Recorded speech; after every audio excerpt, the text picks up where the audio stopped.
भी रहेगा क्योंकि आर्थिक चुनौतियों से जूझ रही है सरकार को कई हल भी सामने रखने हैं। लेकिन क्या रहेगा सरकार की रणनीति, क्या एजेंडा रहेगा सरकार का? आइए सुनते हैं प्रधानमंत्री को। साथियों, आज बजट सत्र के प्रारंभ में मैं समृद्धि की देवी मां लक्ष्मी को प्रणाम करता हूं।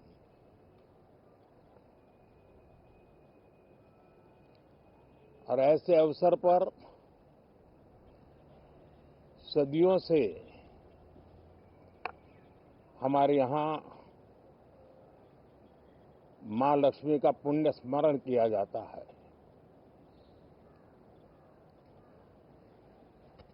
सिद्धि बुद्धि प्रदे देवी, सिद्धि बुद्धि प्रदे देवी, भुक्ति मुक्ति प्रदायिनी, भुक्ति मुक्ति प्रदायिनी,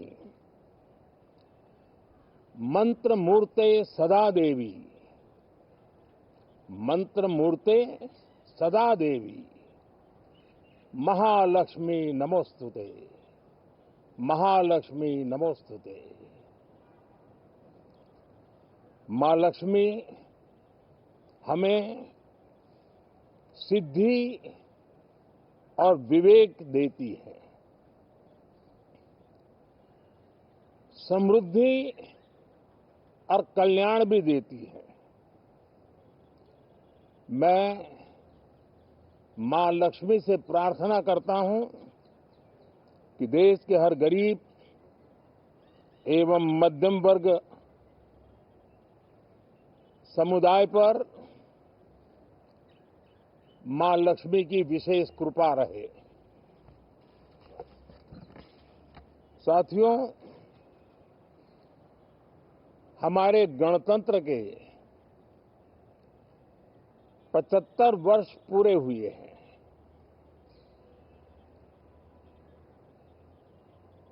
और ये हर देशवासी के लिए सर्वाधिक गौरवपूर्ण है और विश्व के लोकतांत्रिक जगत के लिए भी भारत का ये सामर्थ्य अपनी एक विशेष स्थान बनाता है। साथियों, ये देश की जनता ने मुझे तीसरी बार ये दायित्व दिया है और इस तीसरे कार्यकाल का ये पहला पूर्ण बजट है।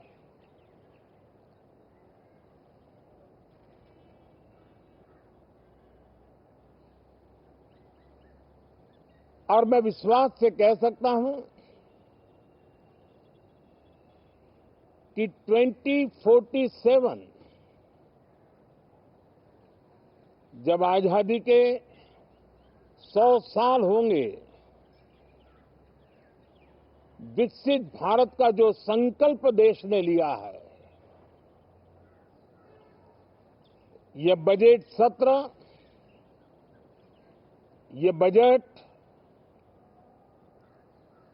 एक नया विश्वास पैदा करेगा, नई ऊर्जा देगा कि देश जब आजादी के 100 साल मनाएगा तब विकसित होकर रहेगा। 140 करोड़ देशवासी अपने सामूहिक प्रयास से इस संकल्प को परिपूर्ण करेंगे। तीसरे टर्म में हम मिशन मोड में देश को सर्वांगीण विकास की दिशा में, चाहे वो भौगोलिक रूप से हो, सामाजिक रूप से हो या आर्थिक भिन्न भिन्न स्तर के संदर्भ में हो, हम सर्वांगीण विकास के संकल्प को लेकर के मिशन मोड में आगे बढ़ते जा रहे हैं। इनोवेशन, इंक्लूजन और इन्वेस्टमेंट, ये लगातार हमारे आर्थिक गतिविधि के रोड मैप का आधार रहा है। इस सत्र में हमेशा की तरह कई ऐतिहासिक बिल पर सदन को चर्चा होगी और व्यापक मंथन के साथ वो राष्ट्र की ताकत बढ़ाने का काम करने वाला कानून बनेंगे। विशेषकर नारी शक्ति के गौरव को पुनः प्रस्थापित करना, पंथ संप्रदाय के भेद से मुक्त होकर के हर नारी को सम्मानपूर्ण जीवन मिले, उसको भी समान अधिकार मिले, उस दिशा में इस सत्र में कई महत्वपूर्ण निर्णय लिए जाएंगे। Reform, perform and transform. जब विकास की तेज गति को प्राप्त करना होता है तो सबसे ज्यादा बल रिफॉर्म पर रहता है। राज्य और केंद्र सरकार ने मिलकर के परफॉर्म करना होता है और जन भागीदारी से हम ट्रांसफॉर्मेशन देख सकते हैं। हमारा युवा देश है, युवा शक्ति है और आज जो 20-25 साल की आयु के नौजवान है, जब वो 45-50 साल के होंगे तब वो विकसित भारत का सबसे बड़े बेनिफिशियरी होने वाले हैं। उम्र के उस पड़ाव पे होंगे,